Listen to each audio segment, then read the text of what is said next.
Миний хувьд бол би одоо намар хэлсэлээр орж ирсэн.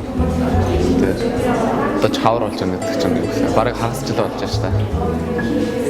Орж ирээд олон сайхан найзуудтай олон гоё хүмүүстэй танилцаж Дантон өндрөөс байгууллагад орсныгоо Азтай тооцож явдаг шүү дээ. Нөгөө ээж манай ээж нөгөө хөсгөл байдаг. Би ч одоо гэрээс хаалга аюут уншид 2013 оны 12 сард гэр номын сан юугаар төслөөр анх Лантон төхөөр мэдчихсэн. Тэгээд гэр номын сан байгуулах чаа гэдэг хүүхдүүд ингээд хотын дахад байдаг гэр оролт байдаг хүүхдүүдэд нөгөө гэр номын сан байгуулж өгч чаа гэдэг ном цуглуулж чаа гэдэг ивентийг хараад тэгээд тэр дараас нөгөө өөртөө байсан тэр номнуудаа цуглуулад тэгээд авчид өгчээсэн.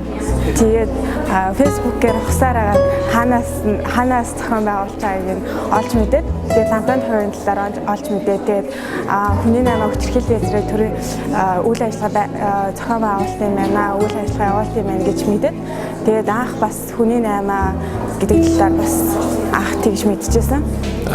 Тэгээд зарим тохиолдолд бас яг тайлбарлаад явж байгаад миний өөдөөс хараад ингээд намайг анхааралтай сонсоод явж исэн хүмүүс огшоод ингээд нулимсан ингээд өөр ирэхгүй цаанаас нь гараад ирэх үед би хүртэл ингээд зогсож хийж исэн үе юмс байсан. Урд нь бол би одоо яг нэг тийм төрийн бас байгууллагад ороод тэр нь өөрөө нийгэмд аягүй чухал хувь нэмэрээ оруулдаг байгаад тэгээд би тэрэнд нь туслаад явахыг маш хүсэж олон газар очиж үзчихсэн.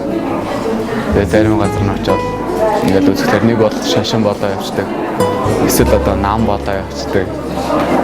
Тэгээд нэлээ урам угарсан л та. Тэгээд ер нь бол тийм байдаггүй юм байна гэж бараг бодож явжсэн. Тэгээд найз маань намайг анхудаа нааш дагуулж ирээд уулзаад анхны уулзсанд зөндөө олон хүмүүс ирээд тэр өдөр л их аз жаргалтай байсан та. Тэгээд тэрнээс хойш бол энд орсныгоос үнэхээр азтай тооцож байгаа. тэгээд тэр ичдээ оронгоо яриад ингээд явжсэн чинь нэг ах за тэгвэл манад нэг юм хоёр шуудаа цемент байгаа би ингээд 0.100 ингээд барилга бариад илүү гарсан. За тэрийг бол ингээд ер нь бол багтахгүй ихэхгүй байх гэж бодож байна гэд тэгэл тэр ах ер нь бол айгуу тийм ер нь бол их гоё хүлээж аваад тэгэл чадхаараа ингээд туслая гэж байгаа айгуу гоё санагдсан. Тийм. Тэр ах их гоё санагдсан. Хүчирхийлэл гэдэг бол шууд зодддаг л гэж ойлгодог байсан. Тэгээ Лантон төхөд орж ирснээс хойш хүчирхийлэл бол маш олон төрөл байт юм байна. Тэр дундаа ялангуяа манай улсад бол гэр бүлийн хүчирхийлэл бүр тийм гаарцсан байт юм байна. Тэгээ тэр нь хүмүүс мэдэгддэггүй далд явагддаг учраас тэр болгон хүмүүс мэдээд байж чаддаг юм байна. Тэгээд хүний наймаа бол хүчирхийлэл нь бүр өндөр түвшинд хөгжсөн юм байна гэж ойлгож байна. Манай яг гэрэл зургууд манад нэлээ асуудал хөндсөн. Нэлээ бараан талаас нь эхэлж харуулад сүүлдээ илүү гэгээлэг зургуудаа дэлгээд тэр нь цаашлаад бүр олон хүний оролцоог дурдаад маш олон хүний хүч хөдөлмөрөөр энэ асуудлыг одоо зөв тийш нь чиглүүлэхийн төлөө ямар шийдэл гаргаж болох вэ гэдэг хамгийн сүүлийн шийдлээ танилцуулахад хүмүүс одоо маш хүнд ихсэн хүмүүс нь гэл яг санаа алдаал. Тэгээ тэр чинь бас гоё болгож дуусгаж байгаа байхгүй юу? Тэгэхгүй яг бараа мэдээллээр хүмүүсийг ингэж дарсаар байгаад гаргахгүй тий. Тэгээ бас гэрэл хийгээ байгаа юм байна. Бүх хүнд яг эндээс ичдээ орон гэдэг манай яг шийдэл рүү ямар ч хамаагүй аргаар би оролцохсон гэдэг тийм итгэл найдвар төрөөд гарч байгаа. Тэгээд бас хүмүүс амаараа ч гэсэн хэлээд тий бичиж үлдээх нь хүртэл бичээд үлдээгээд гээд явж байгаа нь бол бас боддоор хүмүүс бас буулгаж чадж байгаа нь л одоо тэр юм да тийм ээ.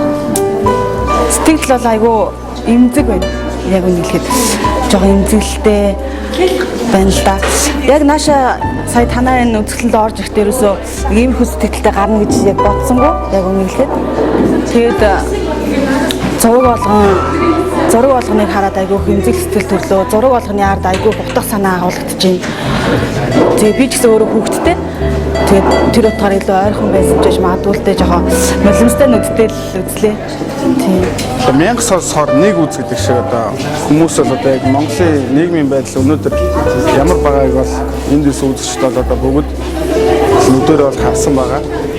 Одоо нэг нь сарсан бол бас тэр зүйлийнхаа төлөө хүмүүсийг бас илүү тэмцэж бас илүү бас нэг тиймэрхүү амьдралыг ойлгох болов гэж бодож байна. Энэ үзэж байгаа хүмүүс тийм тохио очсон баг.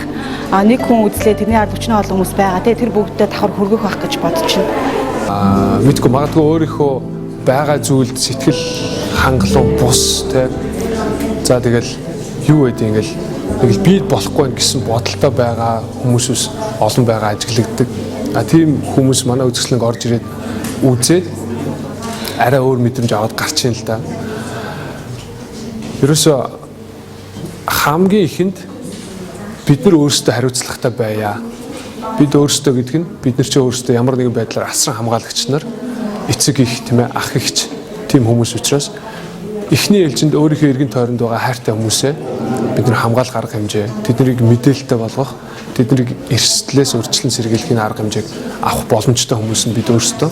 Тийм учраас өөрсдөө эхлээ зөв мэдээлэлтэй, өөрсдөө ихтэй зөв чиглэлтэй болох нь зөв юм байна. Дараа нь эргэн тойронд байгаа хүмүүстээ бас энэ зөв мэдээлэл хүргэж яваасай гэж хүсэж байна.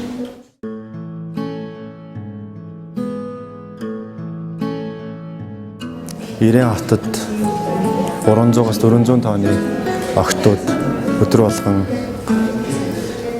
бие үнэлж байна. Хин дуртай хүмүүс нь тэр охтуудыг алтар мөнгөөр худалдаж авч өөрсдийнхөө зугаа цэнгэлийг гаргаж байгаа. Энэ дотор бол бага насны охтууд олон байгаа. Хүн болгон одоо тэднийг бие үнэлэгч амар хэлбэр аргаар мөнгө олохыг хүсэгчд гэж харж байгаа хүмүүс маш олон байгаа боловч энэ дотор хүний 8-ны золиос хүчээр биеийг нь үнэлүүлж байгаа, мөнгө төрөний барьцаанд оруулчихсан, бичиг баримт пассвортыг нь барьцаалчихсан, буцах замгүй болчихсон. Өнөөдөр Монголд очихыг хүсэж байгаа ийм хүмүүс бол маш олон байгаа. Тэгэхээр энийг бид нар бас ялгаж салгаж ойлгох хэрэгтэй. Тэгэхээр энэ үзэсгэлэн бол өөрөө шийдэлтэй үзэсгэлэн. Зөв зүгээр одоо зураг харуулаад яана гэж суух биш.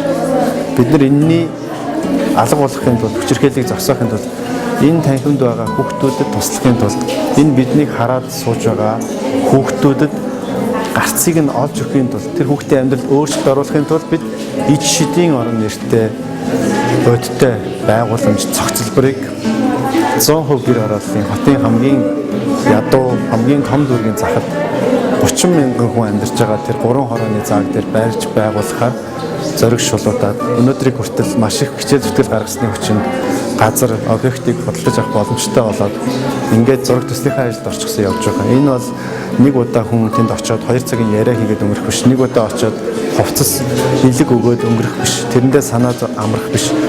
Өглөөнөөс шөнө хүртэл сар болгон, өдөр болгон 10 жил, 20 жил хүүхдэд тэдний боловсрал, эцэг эхчүүдийн боловсрал, хөрш айлуудад нөлөө үзүүлэх, тэнд гэрлийг асах ийм байгууламж, ийм бүтцийг бид нар иж шидний орон гэж нэрлэн байгуулж байгаамаа. Тэгээд энэ үйл ажиллагаанд аливаа улс төр намын ямарч хамааралгүй, шашны ямарч нөлөөгүй зөвхөн Монгол залуучууд өөрсдийнхөө санаачлагаар хийгээд хүүхдийн төлөө явж байгаа энэ үйл ажиллагаанд хүн болгон нэгдэх боломжтой. Тэгээ энэ үсгэлэнгээр бас тэр хүмүүстийн хаалгыг нээж өгч байгаа. Тэгээд энэ бол бүх монголчуудын хамтдаа хийх ёстой зүйл. Хамтдаа хийгээд эхэлсэн дэлхийн олон орны монголчууд үүнд нэгдсэн байгаа. Тэгэхээр та бүхэн бас нэгдэж болно. Нэгдэх ёстой байх гэж бодож байна.